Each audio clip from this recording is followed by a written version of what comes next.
Good morning, good morning, good morning. Welcome to Coffee Time with Coach Ja in the building. It's morning. It's Monday.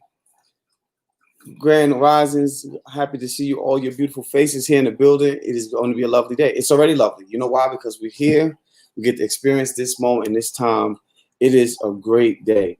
And if you don't believe me, think about the people who are not able to say such a thing. And you are blessed to be able to say so. So I want you to live in that energy, absorb that energy, be well in that energy. Know that today is going to be a beautiful day. It already started off amazing. So, what I want to do, because I was just briefly jotting something down, so I'm gonna read a real short poem that I wrote, and then I'm bringing a guest on, and we have a wonderful conversation. So y'all hold on tight. It's just a short poem. If I write you a poem and it mirrored heaven, would you say God inspired it? Would it feel almost unreal? Would it taste like unbelievable? Bottom line is, would you say I was lying? Say that my heart can't feel that way simply because you are not a believer. If I wrote you a poem and said it mirrored heaven, would your heart allow me in for one simple smile? That's your poem for the day. Good morning. Good morning. Let me bring your guest in because we got a guest in the building. It's going down. Ray Money in the building. What's good? Miss D. Oh, hold on. You on mute somehow. Let me get you off mute. Okay, hold on. I can't hear you.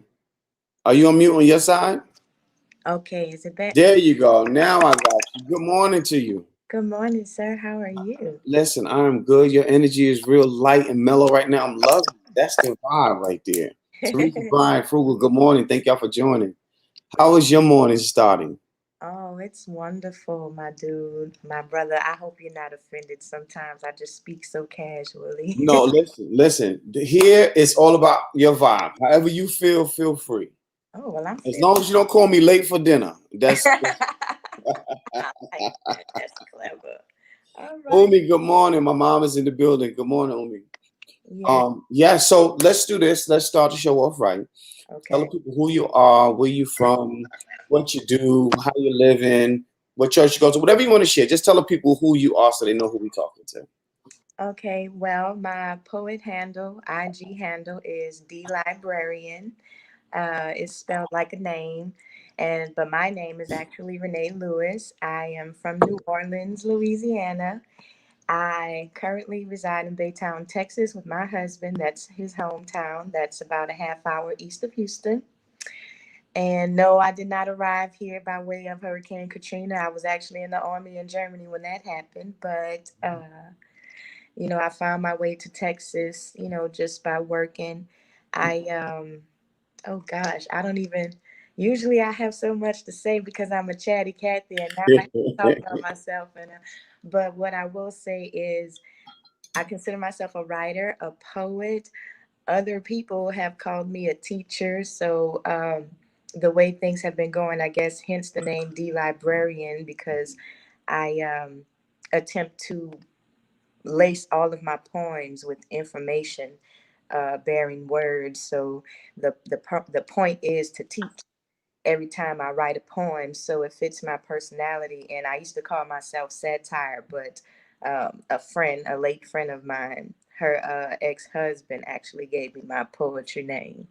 And so I just kind of took it and ran with it. And I've been connecting with people during the pandemic. And right now, I'll just say y'all been giving me life. So I'm just ready to do all this fun stuff. And I'm just excited. So we're going to leave it at that. Uh-oh, you froze. Uh-oh. There we go. Okay. What part of Texas are you in? Baytown. Baytown? Yes, that's about a half hour east of Houston. Okay, okay, east of Houston. I used to be in Plano and Dallas a lot. That was my spot. Oh, Um, yeah, okay. I used to fly there every other weekend. That was my place to be. So Yeah. yeah. There's some things I like about Texas. I think Dallas has to be like the happy hour center of the world Mm-hmm. because they have a happy hour every 3 hours. I think I don't know. Word. Yeah, I was there. I was like, wait a minute, we just left happy hours. It's happening again. Hey, oh, that's Blood Brother Mike. That's Blood Brother Mike in the building. Yeah, yeah, yeah. So, Yeah. talk to me. Tell me, what inspires you to write? What's that one thing that makes you want to write all the time? I feel like you have to write. Well, initially it started when I was 10. I was in the sixth grade attending this small private, it was a Catholic school. And we Hmm. had a reading assignment. I wish I would have kept it, but I really would have liked to remember the very first poem I wrote. It was a nun, and she told me, she said, "You should try to do this more often. Your poem was really, really good." Wow. Yes. And I'm just when I continue, then you'll see why to me it was just so prophetic at this time that a nun was the person who set things in motion. And so I attended this school and got into a creative writing class about 2 years later, and I started writing more. And I was going through a lot of things at home. Um, like home life just wasn't that hot. I was going Mhm. through physical and sexual abuse, not getting along with my mom, acting out and all this stuff. So writing became my therapy. Yeah. Just about every poem I wrote for a long time was about me. And so it was refreshing to be able to put my thoughts to pen from my head as soon as I conceptualize it, from pen to paper, and playing around with vocabulary because I like to write. Yeah. And I like looking back on some of my stuff now to see how my writing has matured. And now these days I write more. My purpose has changed Yeah. because I'm trying to teach and teach from my mistakes, or teach from things I've learned from others or things that I've observed. That's the purpose behind it, whether it's spiritual or mental uh, enhancement, helping people learn how to communicate better, Yeah. improving their vocabulary. Sometimes I just write poems, just I like to write something spiritual and still play around with the form just to give myself a challenge, and then hope that other people get it, and that lets me know how effective my writing is. Yeah. Yeah. One of the things that I like about being a writer, right? Firstly, I love when poets don't limit themselves to just being a poet, Mhm. right? Yeah. Because a writer carries a different level of balance, if you would, because it opens up so many different doors. And so, if I say I'm looking for someone who can write a essay, right? I Yes. may look at a poet, but if somebody says they're an author, I might go to the author first, only because then I know my idea in my mind of a poet is they're going to give me a poem, and that might not be what I'm looking for. And Right. so, what I do love about being a writer is that we find a way to take all the things that we've gone through, the good and the bad, that whole roller coaster that we call life, that amusement Right. park, right? And we get to take it through a sifter and then put the pieces back together in a way that somebody can understand the stuff that we probably don't even understand that we're writing about. Right. You Right. know what I mean? Like there's some magic in being a writer that allows you to actually create this picture that may not even be that the whole poem might be a metaphor. You know Right. what I mean? And then somebody saying, you know what? I I went through that Thursday. I've been doing that all my life. And that's like that aha moment. I think if I was to narrow a writer's a life down, right? A writer's life would be a haiku. Ooh. And I say that because you go along these lines, right? All these different syllables, which could actually be symbolic to emotions or just life lessons, right? Yes. And then you get that, then this, I got it. You know what I mean? So I think Yeah. I like that to say that. So if you if you could, right, Hmm.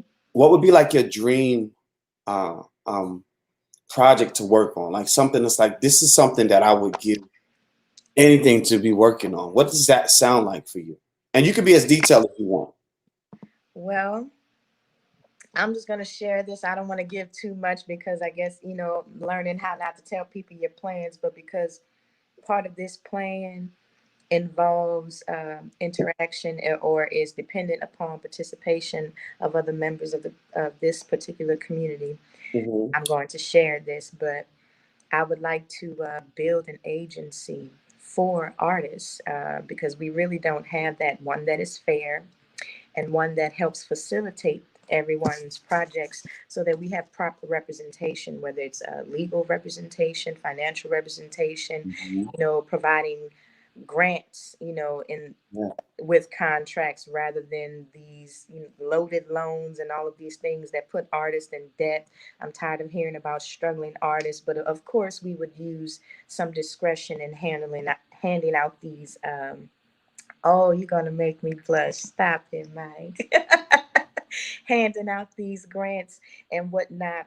My dream job is to have that agency. And right now, I'm currently working on it, building the nonprofit. And of course, I'm going to have the business side for me. But that and production, I want to be one of the people behind the production so that I can put other people on stage. I'm only getting on stage just to show people that I could do it. So it helps to have a host that can do what everyone else does. Yeah. That's nice, but I would prefer other people to take the limelight. So as long as I'm teaching, then I feel like I'm doing what I was purposed to do. Yeah. You know what's amazing about that? When my brother and I started the journey into full-time poets, that's what the idea was for me. And so I stayed in the back burner. I was always doing the work. I never wanted to host. I had 5 hosts before I started hosting my own show. I didn't perform a lot every now and then. And my brother's like, man, you need to get on the mic. You need to get on the mic. I was like, nah, I'm trying to learn some things. Mm-hmm. And I would just get on. I would get on early. I would do my freestyle poem that everybody knows me for doing. Yeah. But I didn't get on because my idea was I was setting a stage, setting a platform for the Mm-hmm. others. And so I'm saying that to say that I love hearing that because what you will find later on is that your reward is going to be far bigger than what you even can imagine because of that. And I'm living proof of that. I had no idea that I'd be doing all the work that I'm doing now, starting this 7.5 years ago. Yeah. And I've learned a ton of different things.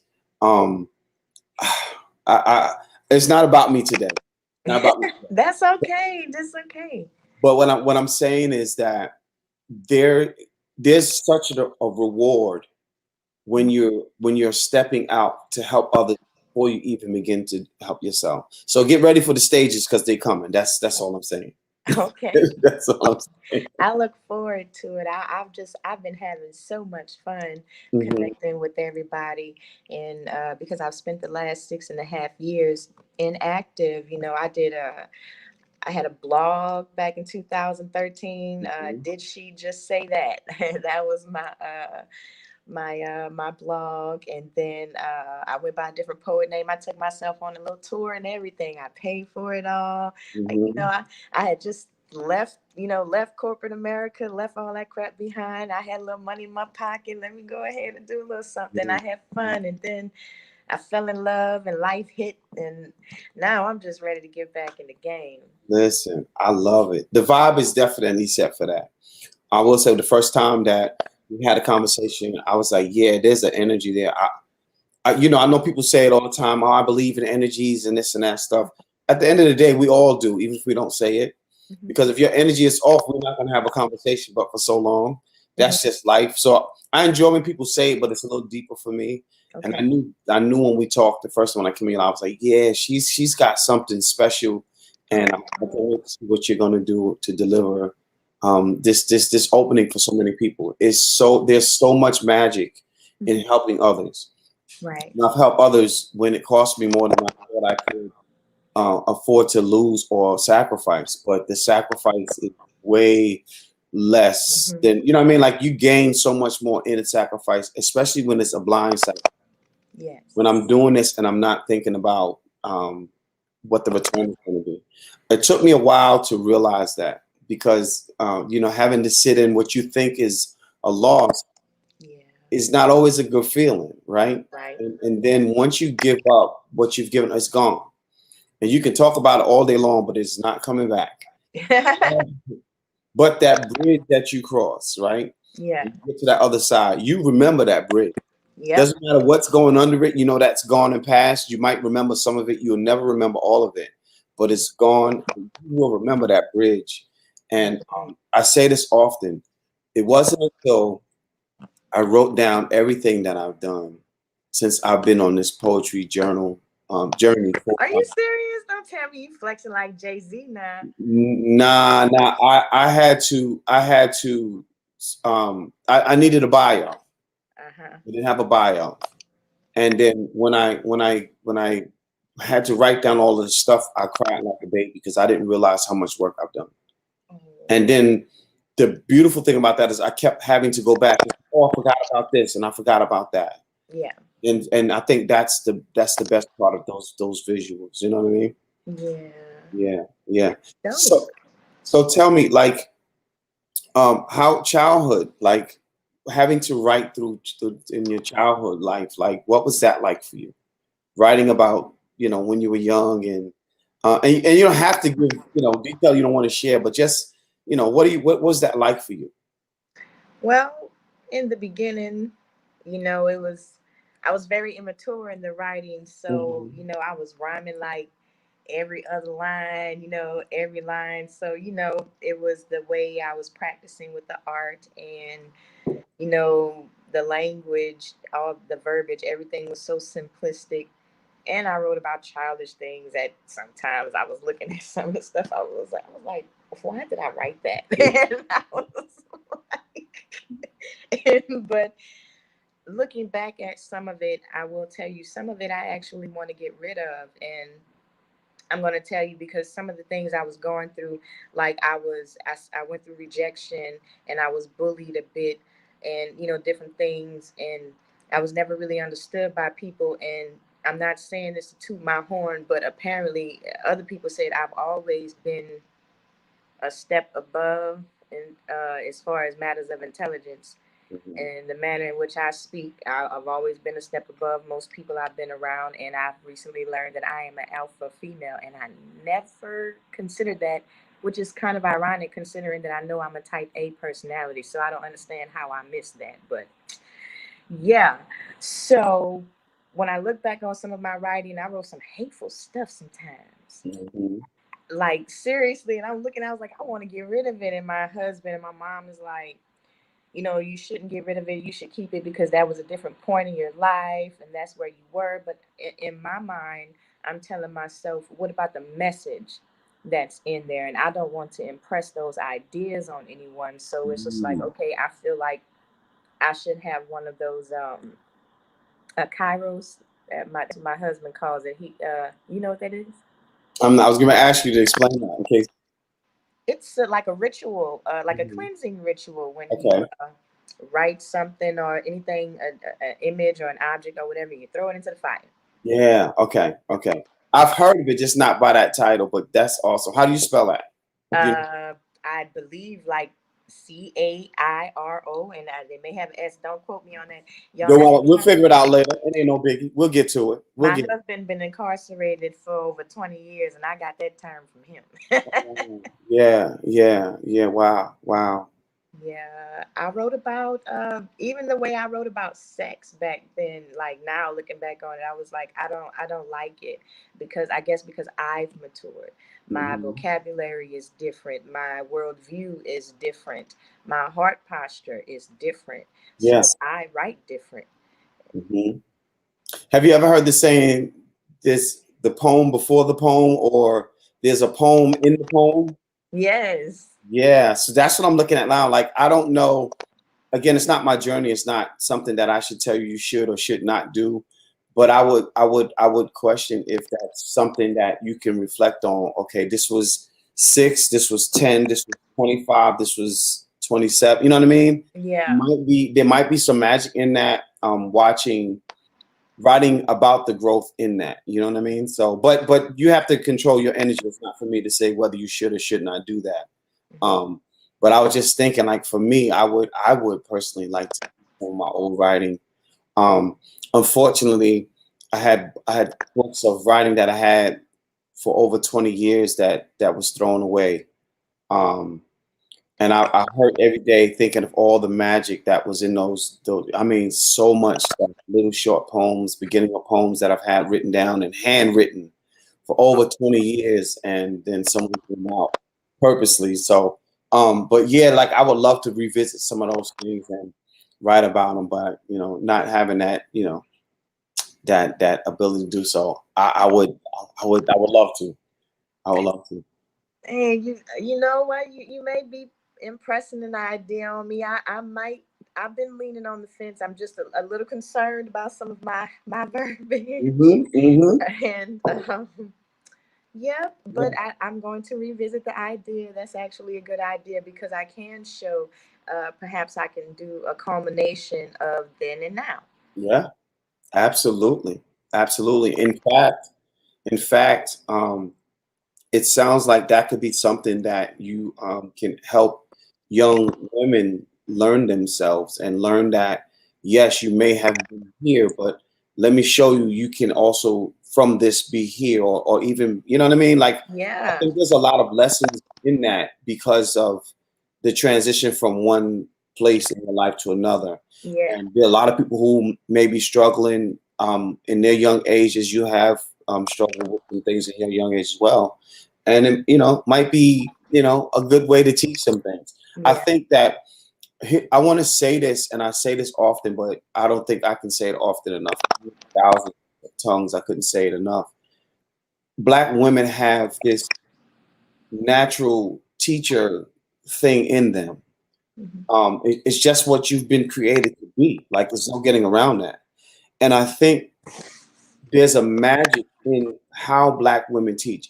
And so I say that to say this: if Black women decided to teach all women how to manage a household with nothing, how to budget, right?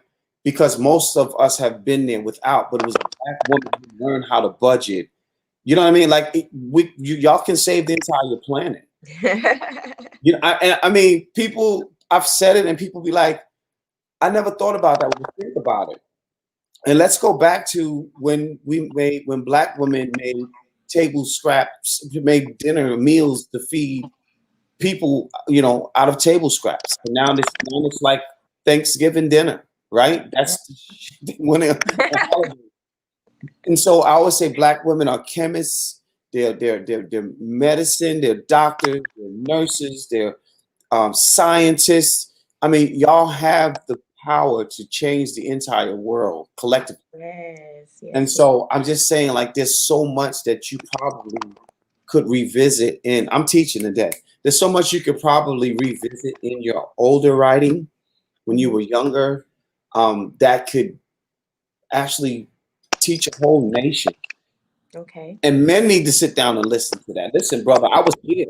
You know what I mean? This is why I was here. So this is why you couldn't deal with me at this point, because all of this new stuff had to get out, but you weren't prepared to deal with this stuff. You know what I mean? So Right. there's a lot of magic in that. There's a lot I of like magic.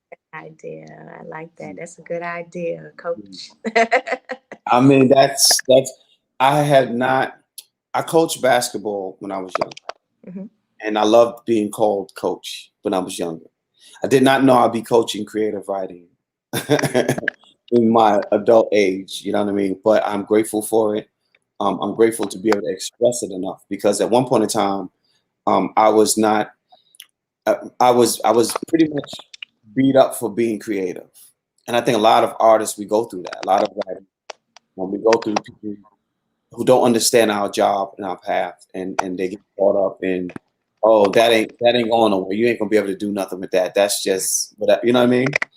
Have you been through that? Let's talk about that. Have you been through that portion where your writing is just whatever? It's not going to do. You're not going anywhere with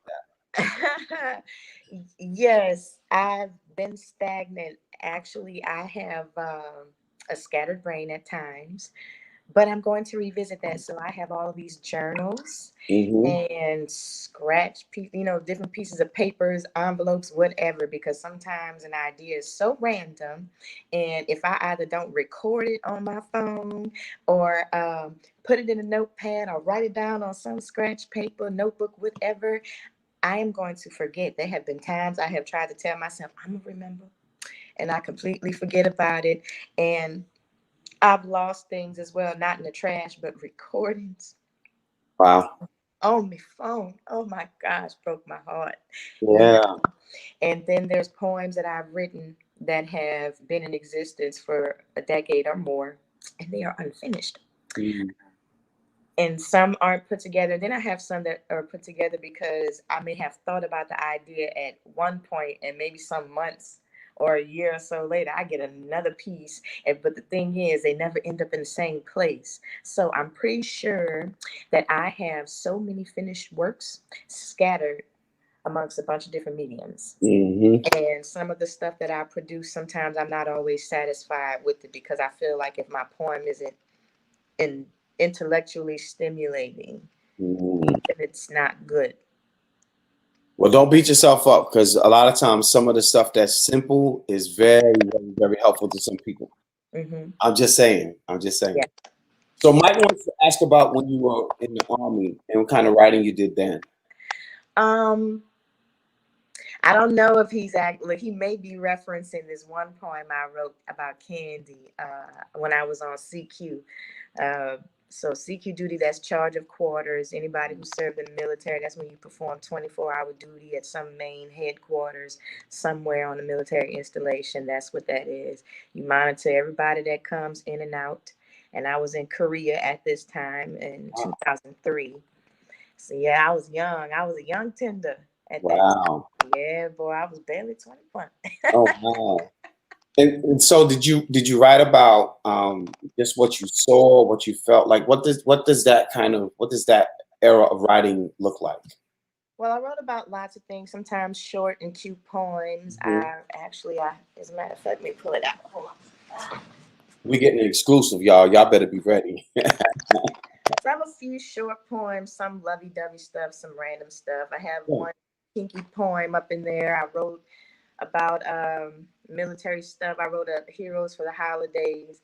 One thing that I wish I would have kept, I wish I would have kept it because I would love to have gone back to revisit what I wrote during a certain situation. I got into a heated exchange Mm. with some superiors at the time. And Harrison was my name. Harrison ain't taking no ish off of anybody. And I was the type that knew my job and I knew the rules. So every time somebody tried to call themselves hemming me up on something, I argued my way out of it like every time. And Mm. there was this one incident where a superior told my superior that I was somewhere that I wasn't supposed to be, and that wasn't proper because I was actually with another direct supervisor at the time, and I just couldn't believe all the mess that had accrued. Whatever. I'm at a loss for words, but anyway, let me wrap this story up. The thing is, they got upset about a particular comment that I made about minding their business and don't mother effing worry about PFC Harrison or whatever. I didn't care who said it, and so apparently it was the superiors, and I got confronted by a few of them, and one of them was a female, and we didn't like each other. So Mm. I'm standing locked and cocked at parade rest in front of the CQ building. I'm just waiting for her. She's like, "Oh, it's gonna be me and you, Harrison, and me and you," and I'm just standing there waiting for her, waiting because she just didn't understand. She was about rank didn't mean nothing to me at that time. I was about to tag that ass, but anyway. First sergeant had to come tell me to calm down, and I went off on my superiors because they tried to put me at fault for it because of what I said, but y'all didn't realize I was lied upon, and y'all created this entire fiasco, and I went off.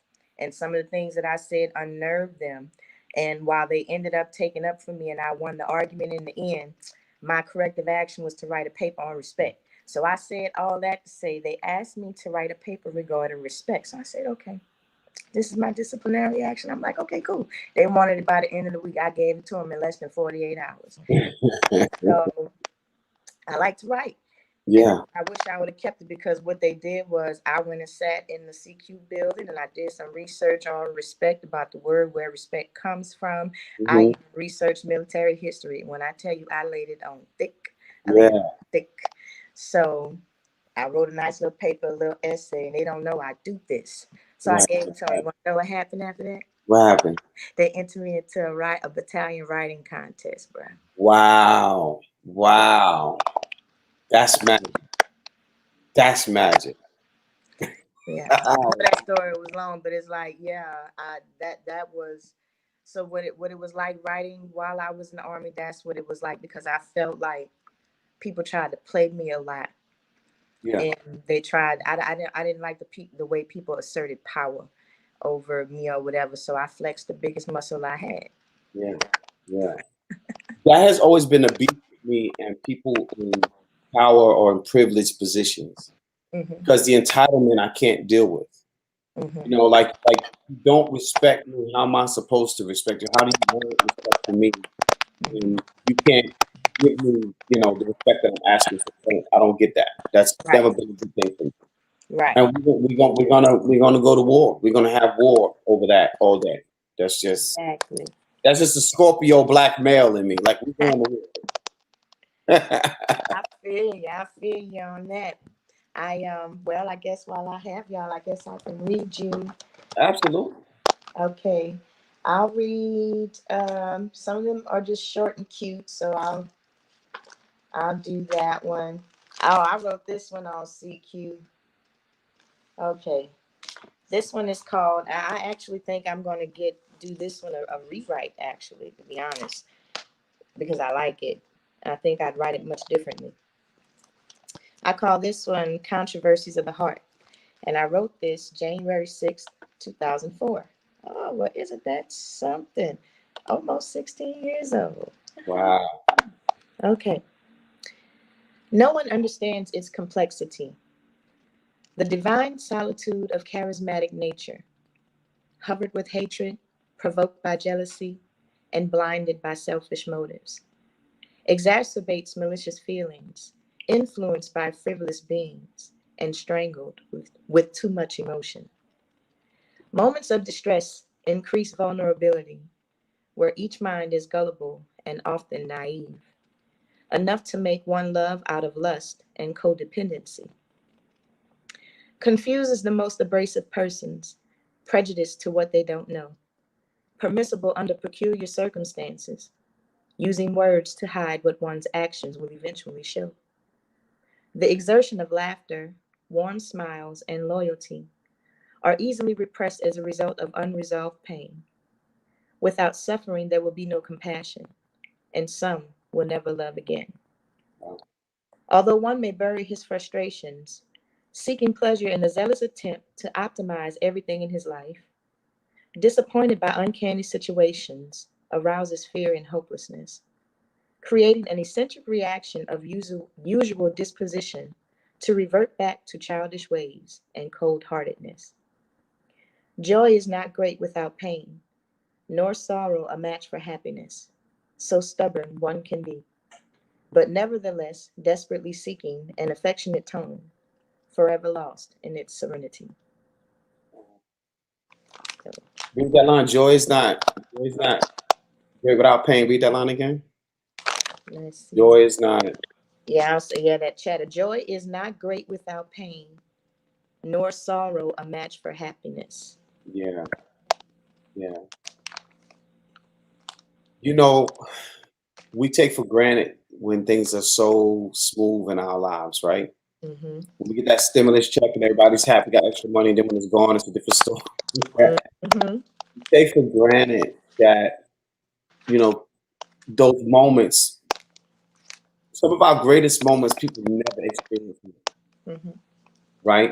And Yes. I think we end up not really celebrating it to the extent that we deserve to. Mm-hmm. I'm a culprit of that myself. Like I don't celebrate excuse me, I don't celebrate myself enough sometimes. And I go back and say, wow, Yeah. people have said this to you time and time again, bro. But you never really looked at it as you know what I mean, as great a moment as it was.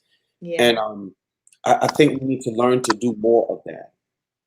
You know what I mean? Emmanuel said, man, please get a copy of that. Oh, okay. Oh, Emmanuel Cole. Hey, okay, I can make that happen. I'm sorry if y'all see me. I'm experiencing a little static here and there for the that link you sent me, and so that's why I keep messing with the phone. Yeah, you're fine on this, and I keep hearing a little something in the background, but Hmm. look, it's not killing us, so we'll be fine. Okay, cool, cool. Be fine. So let me ask you, because I never have a bunch of questions. I like my guests to just feel free and deliver what they come to deliver.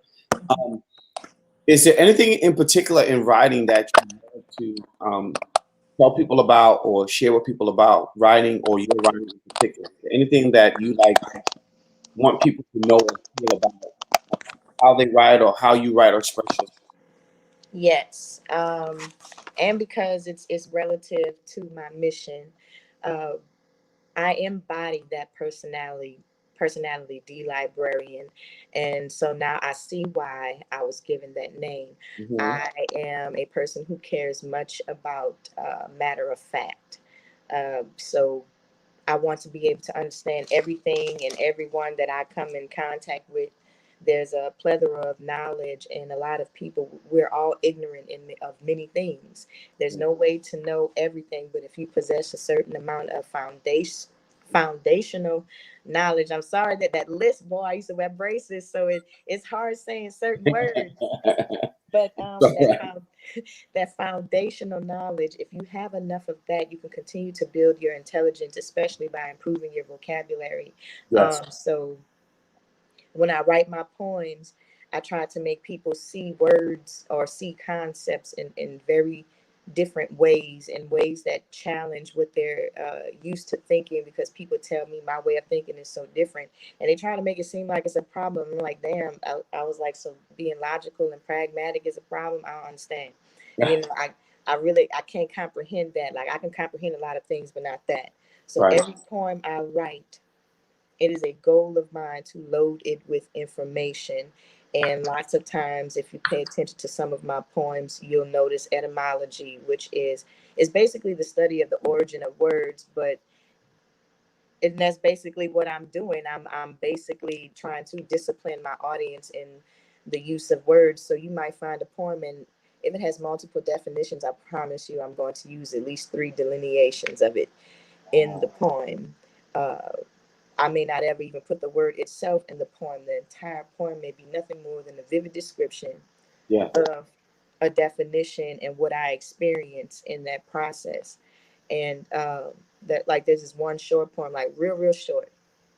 So this is important to me because apparently my elder AJ Word artist on the cool, I felt like he was trying to play me, but I addressed it, but he said that it was incomplete on purpose. But there was an objective in the writing prompt, so one that was purpose in the way I wrote it, I guess Hmm. because he couldn't see it. But I never gave the poem a title, but it is literally only two sentences, one stanza, only 15 words, and the lexical density, which is the ratio of information bearing words to conjoining words, the lexical density of that submission was 93.3%.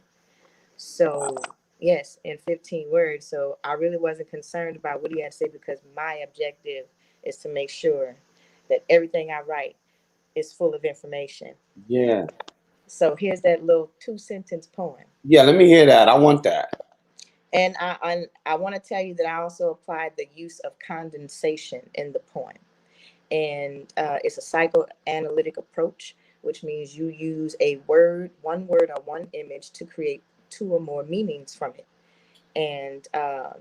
And also condensation also means to truncate or to shrink. Hmm. So that's what I apply a lot of in my writing. So you asked about that, I do that. And I like to apply the use of alliteration, which is the constant repetition of specific syllables, because those things help with my cadence, the way I Hmm. speak. So I like to do that, where it's alliteration, rhyming patterns, or consonation, putting the same consonant at the end. And sometimes I apply both of them in the same sentence, and it also helps me remember. And but anyway, this poem, that was the goal. And my image, I wish I could show y'all the image, but it's on my profile, and I'll post it to my story later. But here goes. Catastrophic, catastrophic bewilderment diffuses the state of the atmosphere, disperses gaseous mediums as weightless molecules disappear. Wow. So what was his comment on that? That's so much. That's heavy. There's a lot in there. He said it was incomplete on purpose. I like his description of it because I know AJ's mind.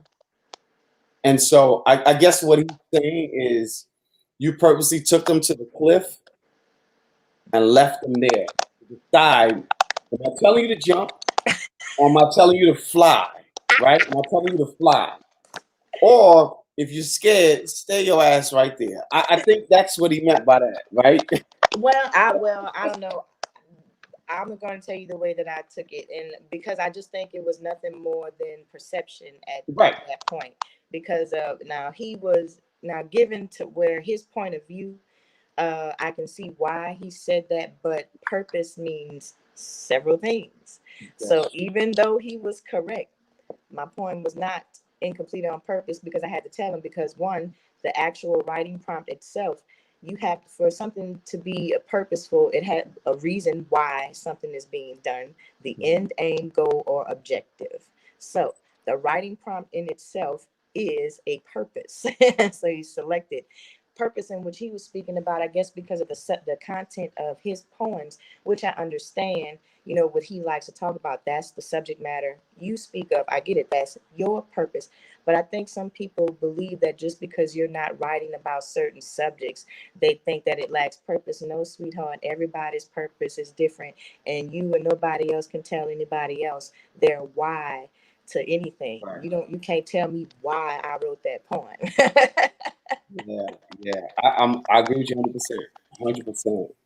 That is masterful. And like, because I do a lot of workshops, I do what I call a master class, and people who are in the master class, the poems we work on from the master class and publishing in a book. And so the first book will be out this February. Mhm, And part of the being an artist in residency, mhm, I have a few projects that I'm working on that are very similar to that, but we're going to be more specific in the topics that we use. And for one in particular, I have a really big project I'm working on with that I can't disclose just yet. But I Okay. specifically picked a handful of poets to be a part of that because of what I'm planning to do with it.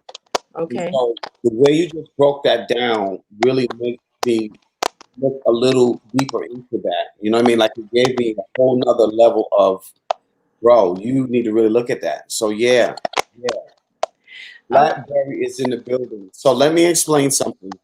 okay. This woman right here is the reason that I am the slam master of Respect the Mike Slam Poetry Slam.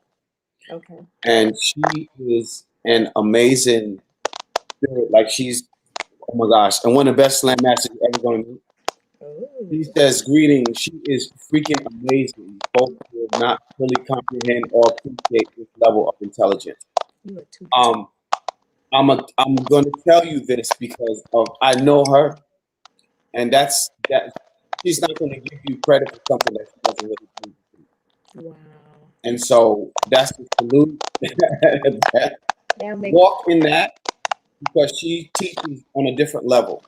And a lot of people may not get that. I would love to participate because I'm always trying to improve my writing, and you know, this is my exercise, so Mhm. it's something that I want to do. And I've been looking for different types of poets to study because I want to study the scholarly poets. Yes, I can spit some bars here and there or whatever, but because I want to cross over into a different market, and I have aspirations of speaking, you know, with Toastmasters, you know, becoming a master of ceremony, even get a TED talk, and you know, things like that, and Yeah.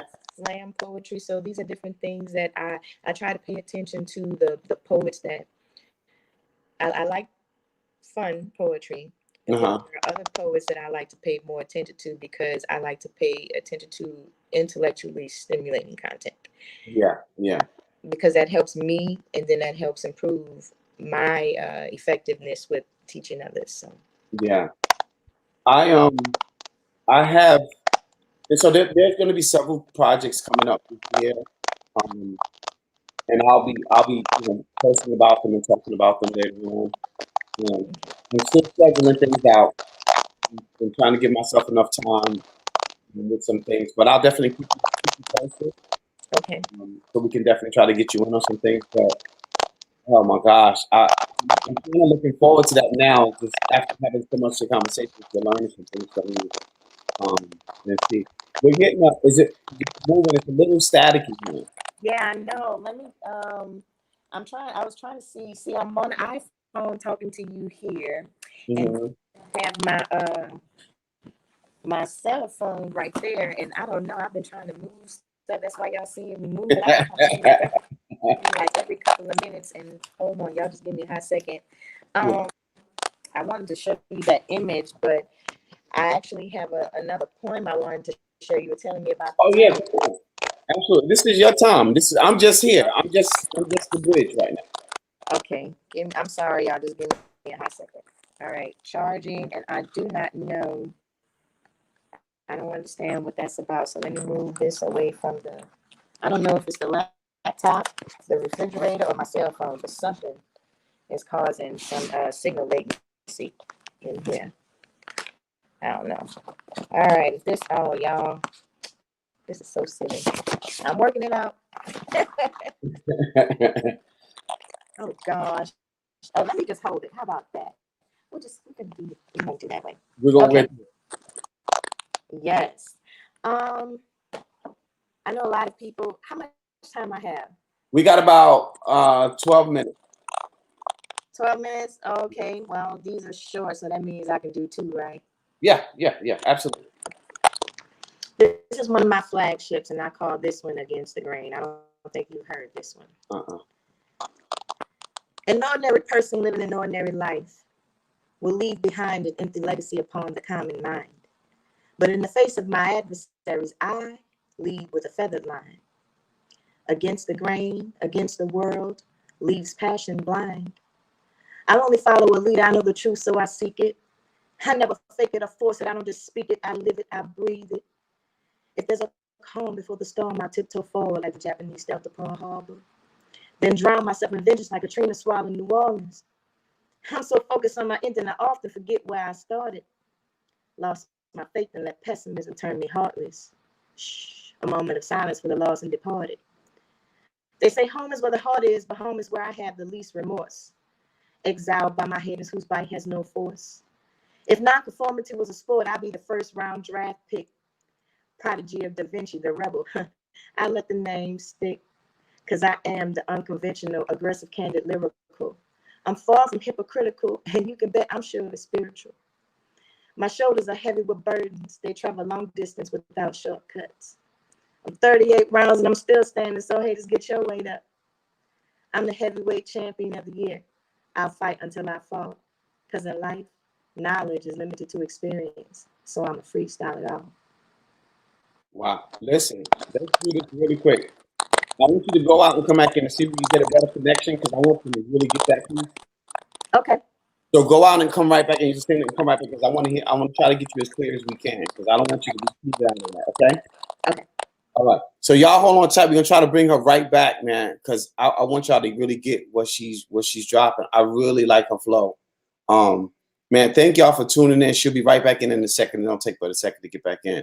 And good morning, everybody who's in the building. Listen, the librarian is really dropping some stuff right now, and I hope y'all learning from what she's delivering, right? Because it's not always you get somebody um, who's on that particular level of explaining um, what she believes writing is and how she actually prepares a poem. A lot of people don't get it. Blackberry, I totally agree with you.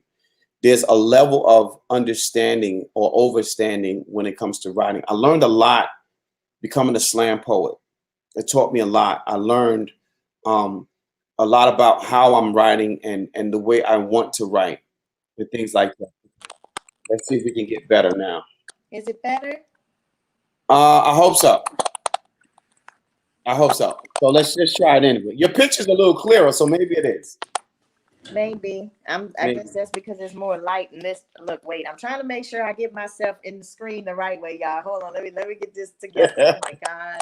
All right, because we got about 8 more minutes. So if you want to do another one or do that one over, that's fine. Yeah, I got enough time. They're both short enough. Okay, good. All right. Against the grain. An ordinary person living an ordinary life will leave behind an empty legacy upon the common mind. But in the face of my adversaries, I lead with a feathered line. Against the grain, against the world, leaves passion blind. I'll only follow a leader. I know the truth, so I seek it. I never fake it or force it. I don't just speak it. I live it. I breathe it. If there's a calm before the storm, I'll tiptoe forward like the Japanese stealth to Pearl Harbor. Then drown myself in vengeance like Katrina swallowed New Orleans. I'm so focused on my ending, I often forget where I started.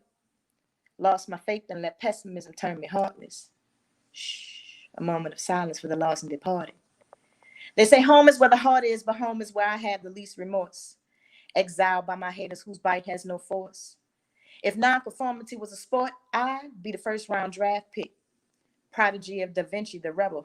I let the name stick, because I am the unconventional, aggressive, candid, lyrical. I'm far from hypocritical, and you can bet I'm surely spiritual.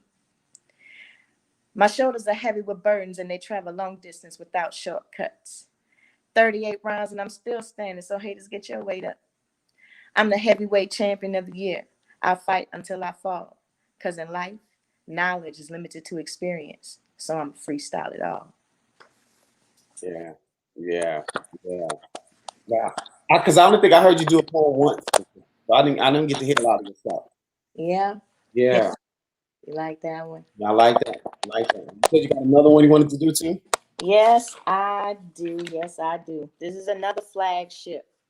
My friend, my homie from the neighbor from New Orleans, Brown Goddess, Jasmine's Twilight, Brown Goddess 1979. Yeah, I know some of y'all know her. This is one of her favorites. This actually used to be a blog post, y'all. And I done turned this into, oh, she like that. Yeah, all right, Miss Betty, that's my new friend. I love her. I love Miss Betty. All right. I'm boring. Not seeking a pity party, so there's no need to be presumptuous. Let me explain. More often than not, society proves to be subjective in both perception and position. As pervasive as it is simple, such colloquial perspectives stifle intellectual growth. Because of this, celebrities, professional athletes, businesses, and politicians represent themselves in a banal manner, which makes outspoken persons primary targets for the unfavorable consequences of speaking candidly. In efforts to maintain favorable public opinions, the aforementioned public figures develop personas that exude nothing more than carefully scripted passages and dubious expressions. They are not genuine. However, I'm boring. Conformers comfortable in their confinement, so they tend to flock together. Except I'm not cut from frivolous feathers, and I will never subject myself to one point of view because limited vision never navigates stormy weather. I'm a bore because rather than accept ignorance, I learn past it, drilling through the confinements of the boxes that society lives in, valuing logic over opinions, and making it difficult for society to find a box that's big enough to put me in.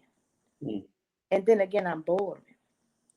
I choose to enlarge my view, thus expanding my mind because I'm idiomatic, using chips and fragments of my understanding, enhancing my intelligence, which enables me to understand concepts I'm not naturally privy to.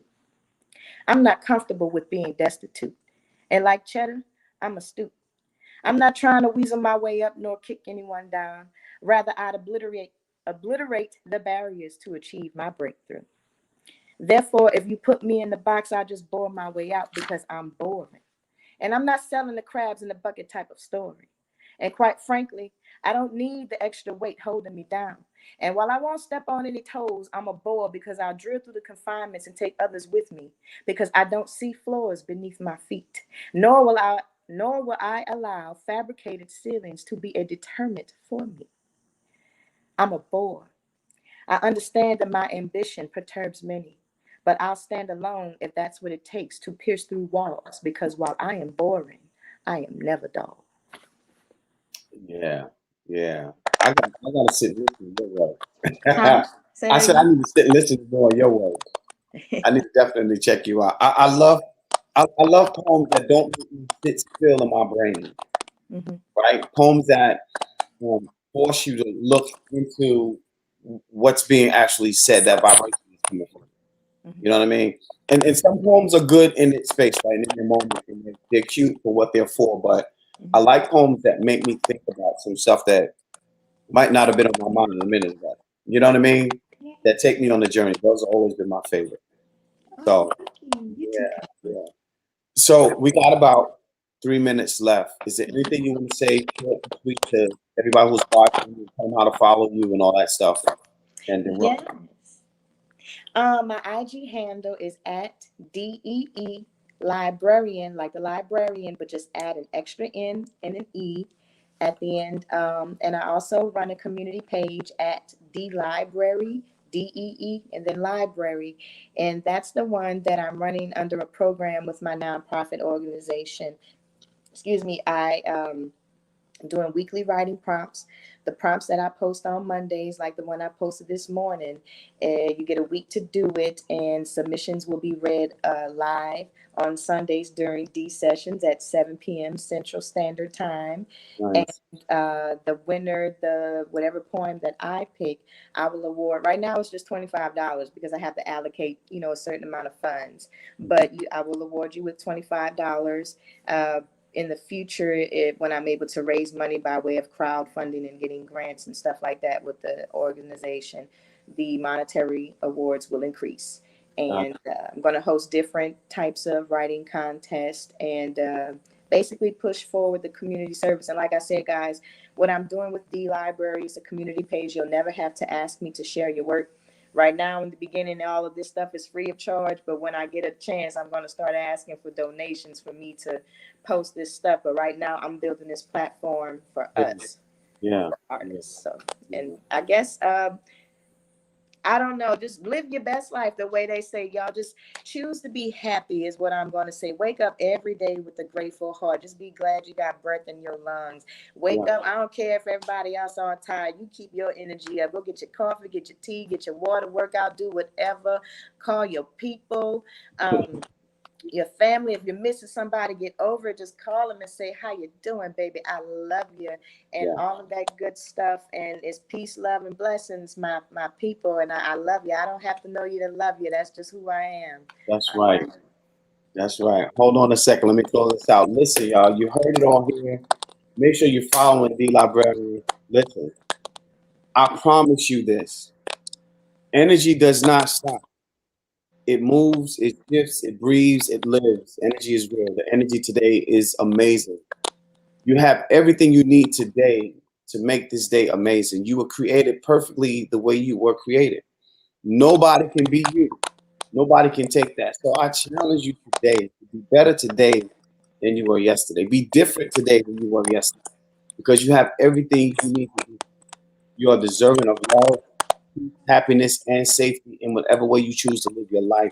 Live your life to the fullest, to the greatest. Right after here, we're going to Comedian Stefan's page. We're going to do some praying and worshiping and all of that. Welcome to Comedian Stefan on IG. Thank y'all for tuning in. Thank you so much, D Librarian, for being here. I'm definitely bringing you back up, and we'll be in touch because I have plenty of things we need to talk about. Okay. So I'm going to close this out here, but don't hang up. Stay on. I'm going to talk about something, okay? Okay. All right. We'll talk to y'all same time tomorrow, same time, same place. Coffee Time with Coach Ja. We will see y'all then. Peace and love. Listen,